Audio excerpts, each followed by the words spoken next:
ಅಕ್ಕ, ಇನ್ನು ಎಷ್ಟು ದಿವಸಗಳವರೆಗೆ ಹೀಗೆ ಕೂತುಕೊಳ್ಳುವೆ? ನೋಡು, ವೇಳೆ ಬಹಳವಾಗಿದೆ. ಅದು ಅಲ್ಲದೆ ಇನ್ನು ಮಹಾನೂರು ಬಂದಿಲ್ಲ ಅಂತ ಕಾಣುತ್ತೆ. ಅಕ್ಕ, ಸಮಯ 9 ಗಂಟೆ. ಸ್ವಲ್ಪ ಊಟನಾದ್ರೂ ಮಾಡಿಕೊಂಡು ಕುಳಿತುಕೋ ಅಕ್ಕ. ತಂಗಿ ಯಮುನಾ, ಯಾವಾಗ ನನ್ನ ಮೈದುನನ್ನು ಪೊಲೀಸರು ಬಂಧಿಸ್ಕೊಂಡು ಹೋದ್ರು ಆವಾಗಲೇ ನನ್ನ ಹಸಿನ ಹಿಂಗೆ ಹೋಗಿದೆಯಮ್ಮ. ಯಾವಾಗ ನಿಮ್ಮ ಭಾವರನ್ನ ಕಣ್ಣನ್ನು ಕಿತ್ತರೋ ಆವಾಗೆ ನನ್ನ ಹಸುವಿನ ಬಾಧೆ ನಿಂತು ಹೋಗಿದೆಯಮ್ಮ. ಅದೇಗೆ ಸಹಿಸಿಕೊಳ್ಳಲಿ? ಅದೇಗೆ ಸಹಿಸಿಕೊಂಡು ನಿನ್ನ ಜೊತೆಗೆ ಮಾತಾಡಲಿ? ನೀನು ಹೇಳಮ್ಮ. ಅಲ್ಲಕ್ಕ, ಹೇಗಾದ್ರೂ ಮಾಡಿ ನಾವು ಸಹಿಸಿಕೊಳ್ಳಲೇಬೇಕು. ನೋಡು, ನಮ್ಮನ್ನು ಹುಡಿಸಿದ ಆ ಬ್ರಹ್ಮ ಈ ನಮ್ಮ ವಿಧಿ ಲಿಖಿತದಲ್ಲಿ ಬರೆದಿರುವಾಗ ಅದನ್ನು ಅನುಭವಿಸೋದು ನಮ್ಮ ಕರ್ತವ್ಯ ಅಕ್ಕ, ನಮ್ಮ ಕರ್ತವ್ಯ. ಯಾವುದು ಕರ್ತವ್ಯ, ಯಾವುದು ಧರ್ಮ, ಯಾವುದು ಕರ್ಮ ತಂಗಿ? ಯಾವುದು? ಶಿವಶಕ್ತಿಯರ ಧರ್ಮದ ಹೋರಾಟದಲ್ಲಿ ಈ ಗಂಗೆ ಯಮುನರ ಜೀವನ ಹೇಗಾಗಿದೆ ಗೊತ್ತಾ? ಕಾಲಕೂಟದ ವಿಷದಂತಾಗಿದೆಯಮ್ಮ. ಕತ್ತಲಾಗಿದೆ ನಮ್ಮ ಜೀವನ. ಅಕ್ಕ, ಈ ಕ್ಷೀರ ಸಮುದ್ರದಲ್ಲಿ ಕಾರ್ಕೋಟಕ ವಿಷವನ್ನ ಅಮೃತ ಮಾಡಿದ ಪರಮಾತ್ಮ ಒಂದಲ್ಲ ಒಂದು ರೂಪದಲ್ಲಿ ಬಂದು ನಮ್ಮನ್ನು ಕಾಪಾಡ್ತಾನೆ. ಆದ್ರೆ ಅಲ್ಲಿವರೆಗೂ ನೀನು ಸಮಾಧಾನವಾಗಕ್ಕ. ಸಮಾಧಾನ ಹೇಗೆ ಮಾಡಿಕೊಳ್ಳಲಿ ಯಮುನಾ? ಸಮಾಧಾನ ಹೇಗೆ ಮಾಡಿಕೊಳ್ಳಲಿ? ಆ ನೀಚಗೌಡ ನನ್ನ ತಂಗಿಯನ್ನು ಬಲಾತ್ಕಾರ ಮಾಡಿ ಅವಳನ್ನು ಕೊಂದು ಬಿಟ್ಟ. ಆವಾಗ ಮಾಡಿಕೊಂಡೇ ನಾನು ಸಮಾಧಾನ. ನನ್ನ ಪತಿಯ ಒಂದು ಕಣ್ಣನ್ನೇ ಕಿತ್ತ ಆವಾಗ ಮಾಡಿಕೊಂಡೇ ನಾನು ಸಮಾಧಾನ. ಯಾವ ತಪ್ಪು ಮಾಡ್ದ ನನ್ನ ಮೈದನಿಗೆ ಪೊಲೀಸರು ಎಳೆದುಕೊಂಡು ಹೋಗ ಹಾಗೆ ಮಾಡ್ದ ಆ ನೀಚ ಆವಾಗ ಮಾಡಿಕೊಂಡೇ ನಾನು ಸಮಾಧಾನ. ಯಾವ ರೀತಿಯಾಗಿ ನಾನು ಹೇಗೆ ಸಮಾಧಾನ ಮಾಡಿಕೊಳ್ಳಲಿ? ಹೇಗೆ ಸಮಾಧಾನ ಮಾಡಿಕೊಳ್ಳಲಿ? ಅಕ್ಕ, ಹಿರಿಯರಾದ ನೀವು ಈ ರೀತಿ ಅಳುತ್ತಾ ಕೂತ್ಕೊಂಡ್ರೆ ಚಿಕ್ಕವರಾದ ನಮ್ಮ ಪಾಡೇನಕ್ಕ. ಅಕ್ಕ, ಈ ನನ್ನ ಜೀವನದಲ್ಲಿ ನಿನಗಿಂತ ಹೆಚ್ಚು ಕಷ್ಟವನ್ನ ನಾನು ಅನುಭವಿಸಿದ್ದೇನಕ್ಕ. ಇನ್ನು ನನ್ನ ಒಡ ಹುಟ್ಟಿದ ಅಣ್ಣ ಮನೆ ಬಿಟ್ಟು ಹೋದ, ನನ್ನ ತಂದೆ ಕೊಲೆಯಾಗಿ ಹೋದ, ಸಂತೋಷದಲ್ಲಿ ಬಾಳ್ಬೇಕಾದ ನನ್ನ ಗಂಡ ಸೆರೆಮನೆಗೆ ಹೋದ. ಹೀಗಿರುವಾಗ ಈ ನನ್ನ ಜೀವನದಲ್ಲಿ ನಾನು ಹೇಗೆ ಬಾಳ್ಬೇಕು? ನೀನೇ ಹೇಳಕ್ಕ, ನೀನೇ ಹೇಳು. ನಿಜ ಯಮುನಾ, ನಿನ್ನ ಮಾತು ನಿಜವಿದೆ. ನಾನು ಈ ಮನೆಗೆ ಹಿರಿಯಳು. ನಿನ್ನ ಕಷ್ಟವನ್ನು ನಾನು ತಿಳಿದುಕೊಳ್ಳದೆ ನನಗೆ ದುಃಖದ ಆವಾಗಲೇ ತಡೆಯಲಾರದೆ ಏನೇನೋ ಮಾತಾಡಿಬಿಟ್ಟೆ. ಆಯ್ತಮ್ಮ, ನನ್ನನ್ನು ಕ್ಷಮಿಸಿಬಿಡು. ಹೊತ್ತಾಗಿದೆ, ನಿಮ್ಮ ಭಾವ ಕೂಡ ಇನ್ನೂ ಬಂದಿಲ್ಲ. ನಾವು ನಮ್ಮ ನಮ್ಮ ರೂಮಿನಲ್ಲೇ ಮಲ್ಕೊಳ್ಳೋಣ. ಸರಿ ಅಕ್ಕ, ಆದಷ್ಟು ಬೇಗ ಊಟ ಮಾಡಿ ಮಲಗಕ್ಕೋ ಅಕ್ಕ.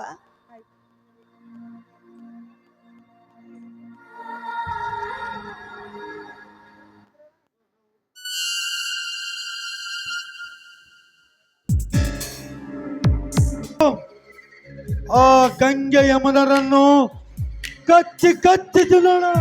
ಆಯ್ತು ನಾಗರಾಜ್, ನಡಿ.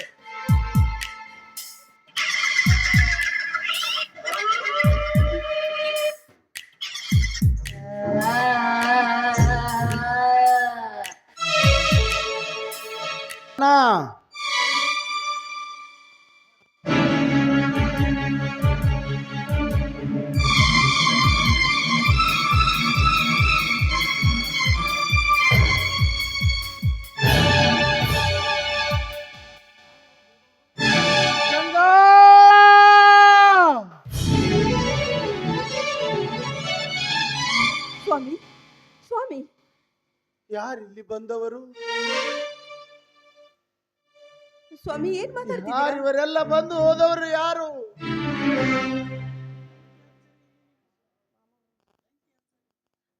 ಮಾಮ, ಈಗ ಬಂದೆಯಾ? ಬೆಂಕಿ ಹಚ್ಚಿರಿ ನಿಮ್ಮ ಸ್ವಾಮಿ ಮಾಮ ಎನ್ನುವ ಪದಕ್ಕೆ. ಮನೆಯಲ್ಲಿ ಯಾರು ಇಲ್ಲವೆಂದು ಮತ್ತೊಬ್ಬರ ಜೊತೆ ಚಕ್ಕಂದವಾಡುತ್ತಿರಲ್ಲ ನೀವು ಹೆಂಗಸರೆ?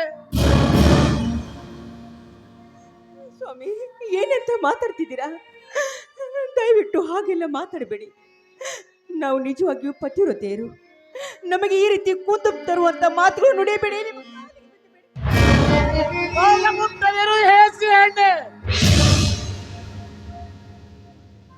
ಗಂಡನು ಮನೆಯಲ್ಲಿ ಇಲ್ಲವೆಂದಾಗ ಮಿಂಡರ ಜೊತೆ ಸರಸ ಮಾಡಿ ಗಂಡ ಬಂದಾಗ ಗರತಿ ಎಂದು ಹೇಳುವ ನೀವು ಪಂಡ ಎಂದರೆ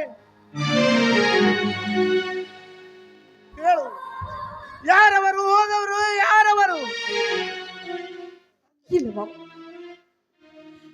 ಏನು ಅರಿಯದ ನಮಗೆ ಇವರು ನನ್ನ ಪ್ರಿಯಕರ ಅಂತ ಹೇಳಿದ್ರೆ ಗೊತ್ತಿಲ್ಲದ ವಿಷಯವನ್ನ ನಾವು ಹೇಗೆ ಹೇಳ್ಬೇಕು ಮಾವ, ಹೇಗೆ ಹೇಳ್ಬೇಕು?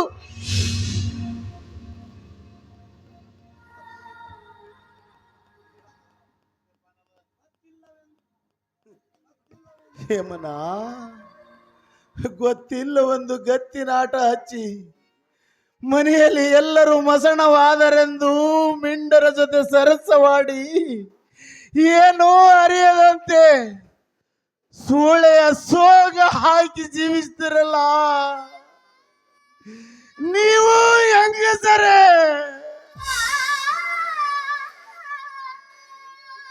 ಸ್ವಾಮಿ, ಕಾಮಿಣಿಯಾದವರ ಕಣ್ಣಿಗೆ ಈ ಜಗತ್ತೇ ಹಳದಿ ಕಣ್ಣಂತೆ. ನಾವು ಏನು ಹೇಳಿದ್ರು ಕೂಡ ನೀವು ತಿಳಿಯುವ ಪರಿಸ್ಥಿತಿಯಲ್ಲಿಲ್ಲ. ನೋಡಿ, ನೀವು ನಮ್ಮ ಮಾತನ್ನು ನೀವು ಒಪ್ಪಲೇಬೇಕು. ಯಾಕಂದ್ರೆ ಸೀತೆ ಸತ್ಯಕ್ಕೆ ರಾಮ ಒಪ್ಕೊಂಡಂತೆ, ಹೇಮರೆಡ್ಡಿಯ ಸತ್ಯಕ್ಕೆ ಭರಮರೆಡ್ಡಿ ಒಪ್ಕೊಂಡಂತೆ ನಮ್ಮ ಈ ಸತ್ಯ ಘಟನೆಗೆ ನೀವು ಒಪ್ಪಿಕೊಳ್ಳಲೇಬೇಕು. ನೋಡಿ, ನೀವು ಉಂಡು ಬಿಟ್ಟಿರುವ ಈ ಮಡಿಕೆಗೆ ನಾ ಯಾವತ್ತೂ ಘಾಸಿ ತಂದವರಲ್ಲ. ನೀವು ತಿಳಿದುಕೊಂಡ ಹಾಗೆ ನಾವು ನೀಚ ಕೆಲಸಕ್ಕೆ ಕೈ ಹಾಕಿದವರಲ್ಲ. ನೋಡಿ ಸ್ವಾಮಿ, ದಯವಿಟ್ಟು ಈ ರೀತಿ ಮಾತಾಡಬೇಡಿ. ನಾವು ನಿಜವಾಗಿಯೂ ನಿಜ ಗರತಿ ಭಾರತೀಯರು.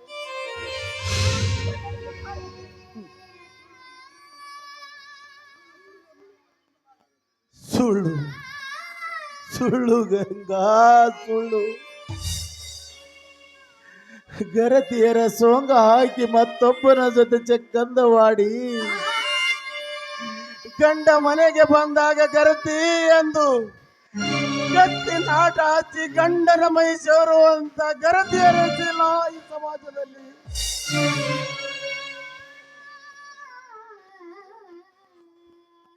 ಇಲ್ಲ ಮಾವ, ಇಲ್ಲ. ನೋಡಿ, ಈ ವೇಷ ಹಾಕಿ ಈ ನಮ್ಮ ಗರತಿತನಕ್ಕೆ ನಾವು ಯಾವುದೇ ರೀತಿ ಘಾಸಿ ತಂದಿಲ್ಲ ಮಾವ, ಘಾಸಿ ತಂದಿಲ್ಲ. ನೋಡಿ, ಈ ನಮ್ಮ ಮನೆತನದ ಮಾನ ಮರ್ಯಾದೆ ಹೋಗುವಂತ ಕೆಟ್ಟ ಕೆಲಸ ನಾವಿಬ್ರು ಅಕ್ಕ ತಂಗಿರು ಮಾಡಿಲ್ಲ ಭಾವ, ಮಾಡಿಲ್ಲ. ಸೀತೆ ಅಷ್ಟೇ, ಗಂಗೆ ಅಷ್ಟು ಪವಿತ್ರರು, ನಾವಿಬ್ರು ಅಕ್ಕ ತಂಗಿಯರು. ಜಗತ್ತನ್ನೇ ಕತ್ತಲು ಮಾಡಿ ಯಾರಿಗೂ ಕಾಣದು ಅಂತ ತಿಳಿದುಕೊಂಡು ನನ್ನ ತಮ್ಮ ಜೈಲಿಗೆ ಹೋದಾಗ ಎಲ್ಲವನ್ನ ಆಟ ಆಡಲು ಶುರು ಮಾಡಿದ್ದೀರಾ.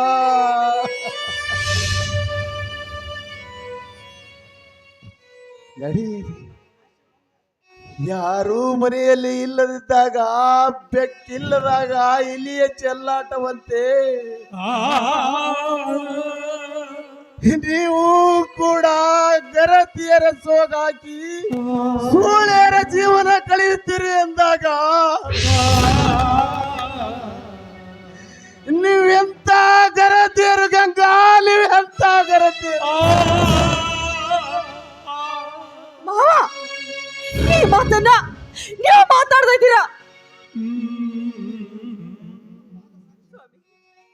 ನಿಮ್ಮ ಪಾದ ಸಾಕ್ಷಿಯಾಗಿ ಹೇಳ್ತಾ ಇದ್ದೀನಿ.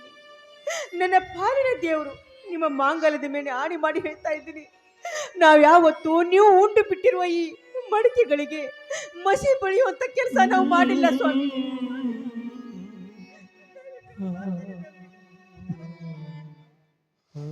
ಗರತಿ ನಾನೆಂದು ಗರೆಗೆದರಿ ಹೇಳಿ ಗೋರಿಗೆ ಎಳೆಯುವ ಸೂಳೆಯರು ನೀವು.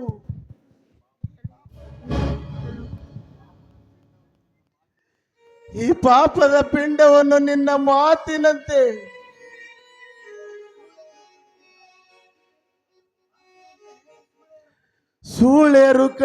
ಸೂಳೆಯರು ಮಾಡಿದ್ದ ಸೋಗ ಏಸಿಲ್ಲ ಈ ಸಮಾಜದಲ್ಲಿ. ಗಂಡನ ಎದುರು ತಾಳೆ ಹಾಕಿ ಮಿಂಡ ಬಂದಾಗ ಬೆಚ್ಚಿಟ್ಟು ಗಂಡ ಬಂದಾಗ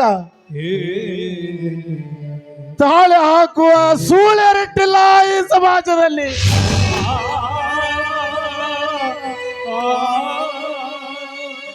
ಗಂಡನೆದುರಿಗೆ ಅಣ್ಣ ಎಂದು ಹೇಳಿ ಗಂಡ ಹೋದೊಡನೆ ಅಣ್ಣನೊಡನೆ ಸರಸವಾಡಿಸುವ ಹೆಂಗಸರಿಟ್ಟಲ್ಲ ಈ ಸಮಾಜದಲ್ಲಿ.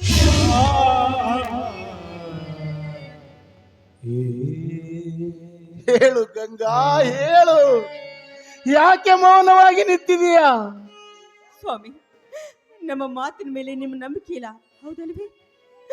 ನಾವು ನಿಜವಾಗಿಯೂ ಸುಳೇರು ಎಂಬ ನಿಮ್ಮ ಮನಸ್ಸಿನಲ್ಲಿದ್ರೆ ನಿಮ್ಮ ಕೈಯಾರೆ ನಮ್ಮ ಕತ್ತಿಗೆ ಕೊಂದು ಬಿಡಿ ನಮ್ಮನ್ನು.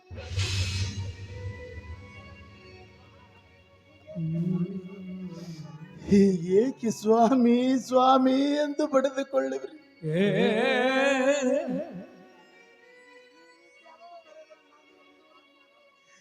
ಈ ರೀತಿ ನೀವಿಬ್ಬರು ಹತ್ತು ಕರೆದರೆ ನಿಮ್ಮ ಕರೆದಿದ್ದರವನ್ನು ಮರಳಿ ಬರುವುದೇ?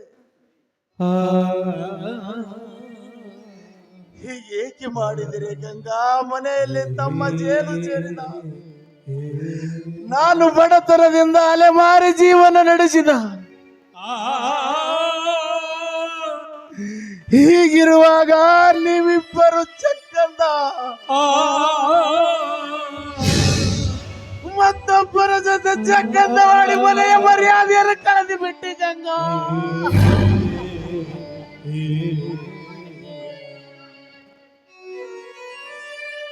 ಸ್ವಾಮಿ, ದಯವಿಟ್ಟು ಈ ರೀತಿ ಮನ ನೋವು ಹಾಗೆ ಮಾತಾಡಬೇಡಿ.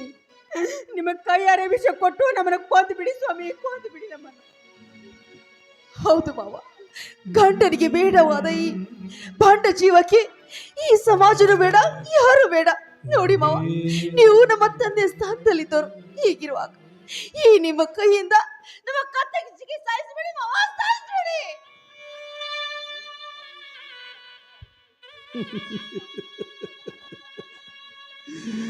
ಬೇಡ ತಾಯಿ, ಬೇಡ.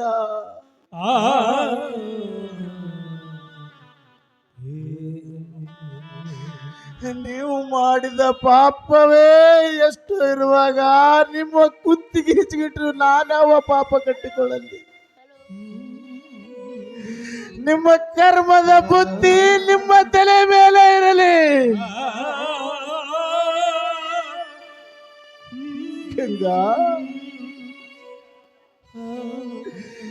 ಇದು ನಿನಗೆ ಸರಿ ಕಾಣುತ್ತೇನೆ ಗಂಗಾ?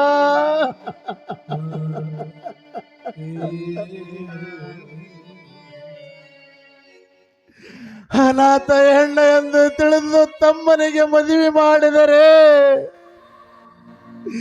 ಈ ಯಮನ ಗುಣ ಮತ್ತಪ್ಪನ ಸೂಳೆ ಗಂಗಾ.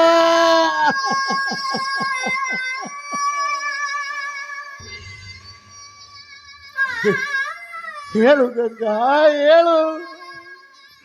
ಕಣ್ಣಾರ ನೋಡಿ ಪ್ರತ್ಯಕ್ಷ ನೋಡಿ ಪ್ರಮಾಣಿಸಿ ಕಂಡರು ನಾವು ಸುಳ್ಳಿ ಅಲ್ಲ ಎಂದು ಹೇಳುತ್ತಿರಲ್ಲ. ಯಾಕೆ ಗಂಗಾ? ಹೇಮನ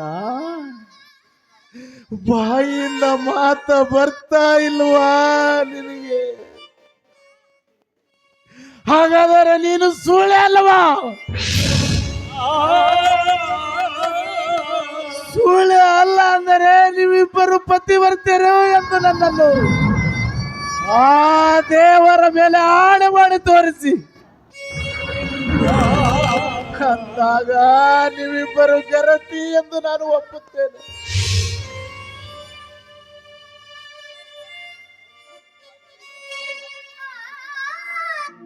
ಅನುಬಂಧ ದೂರ ಇದೆ. ಇವನ ನಿಮ್ಮ ಭಾವ ಹೋಗ್ಬಿಟ್ರು. ನಡೆ ಅವರನ್ನು ಹೇಗಾದ್ರೂ ಮಾಡಿ ಹುಡ್ಕೋಣ. ನಡೆ, ಹೇಗಾದ್ರೂ ಮಾಡಿ ಕರ್ಕೊಂಡ್ ಬರೋಣ. ಸಿದ್ದೇಶ್ವರ, ಎಂತ ಪರಿಸ್ಥಿತಿಯ ಸಂಕಟಕ್ಕೆ ಸಿಲುಕಿಸಿದೆಯಾ ನನ್ನಪ್ಪ?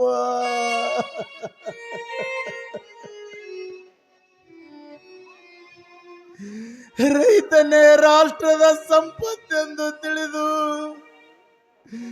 ರೈತನೇ ರಾಷ್ಟ್ರದ ಭಿಕ್ಷುಕನಾಗಿ ಮಾಡಿದೆಯಾ ನನ್ನಪ್ಪ?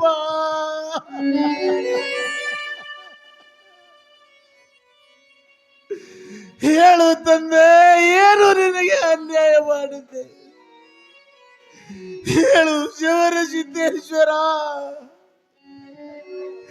ನನಗೆ ಈ ರೀತಿ ಅನ್ಯಾಯವಾಗಿ ಇಂಥ ಪರಿಸ್ಥಿತಿ ಬರಲು ನಾನೇನು ಅನ್ಯಾಯ ಮಾಡಿದ್ದ?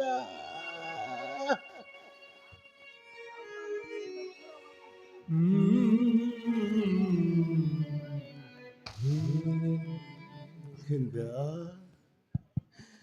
ನನ್ನನ್ನು ಈ ರೀತಿ ಮಾಡಲು ನಿಮಗೇನು ಅನ್ಯಾಯ ಮಾಡಿದೆ? ಇಲ್ಲ, ನಾನು ಪೂರ್ವ ಜನ್ಮದ ಮಾಡಿದ ಕರ್ಮವೇ.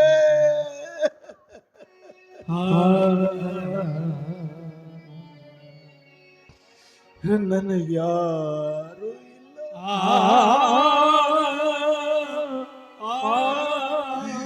ಹೊಟ್ಟೆ ಹಸಿತಾ ಇದೆ. ಹಸಿದೊಡಲಿಗೆ ತುತ್ತನ್ನು ಇಲ್ಲವಿಲ್ಲ ದೇವರ. ನಾನು ಅನಾಥನೇ, ನಾನು ಭಿಕ್ಷುಕನೇ, ನಾನು ಹುಚ್ಚ.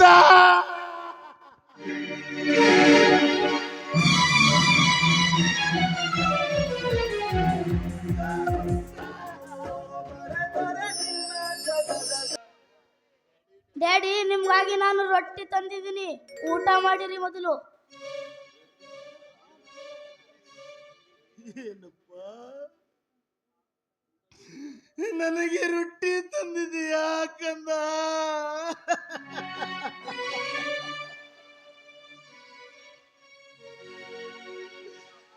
ಎಂತ ಪಾಪಿಗೆ ಊಟ ತಂದಿಯಪ್ಪ. ಈ ಹುಚ್ಚನಿಗೆ ಅಪ್ಪ ಎಂದು ಕರಿತೀಯಲ್ಲ, ನೀನೆಂತ ಪುಣ್ಯವಂತನು ಮಗನು.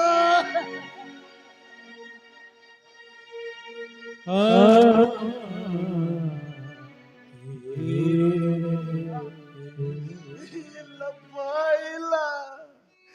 ನಿನಗಿಂತ ನನ್ನ ಹೊಟ್ಟೆ ದೊಡ್ಡದಲ್ಲ. ನೀನೇ ಊಟ ಮಾಡು ಕಂದ, ನೀನೇ ಊಟ ಮಾಡಪ್ಪ.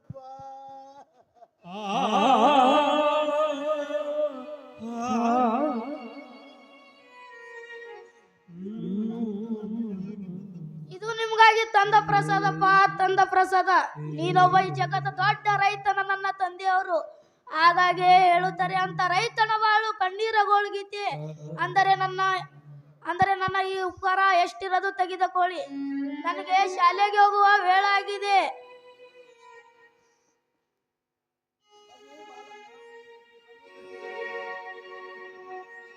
ವಿಧಿಯಾಟ ಬಲ್ಲೋ ವಿಧಿಯಾಟ ಬಲ್ಲೋ ನಗುತ್ತೈತಿ ದೈವಾಲಿ ಅಳುತ್ತೈತ ಜೀವ. ನಗುತ್ತೈತಿ ದೈವಾಲಿ ಅಳುತ್ತೈತ ಜೀವ. ವಿಧಿಯಾಟ ಬಲ್ಲೋ ಮಾನವ, ವಿಧಿಯಾಟ ಬಲ್ಲೋ ಮಾನವ. ನಗುತ್ತೈತಿ ದೈವಾಲಿ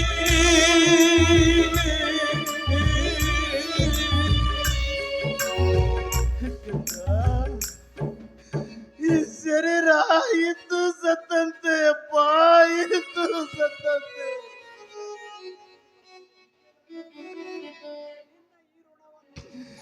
ನಿನ್ನ ಈ ಋಣ ಈ ಜನ್ಮದಾಗ ಮುಟ್ಟಿಸಲು ಸಾಧ್ಯವಿಲ್ಲ.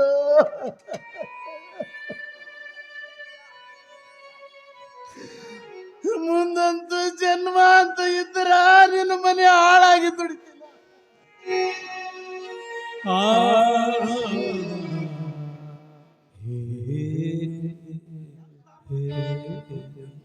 ಎಂತ ಮಾತು ಮಾತಾಡಿದಪ್ಪ, ಎಂತ ಮಾತು ಮಾತಾಡಿದಿ.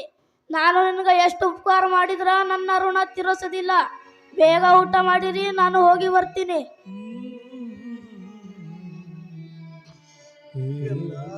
ಹೋಗಿ ಬರ್ತೀಯ?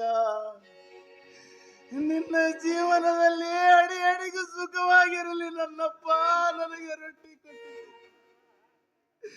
ಹೋಗಿ ಬಾ ಕಂದ, ಹೋಗಿ ಬಾ. ಕುಡಿಸೋನು ಅಲ್ಲಿ ಕುಂತವನೆ ಮ್ಯಾಲೆ ಕುಣಿಯೋರು ನಾವು. ಕುಂತ್ಕೊಂಡ್ರೆ ಹಾಗೆ ನಡೆದಂತೆ ಎಲ್ಲ ನಡೆದಂತೆ ಬರೆದಂತೆ ಅಲ್ಲಿ ಬೆಲೆ ಇಲ್ಲ ತಂದೆ ಇದೆಯೇ.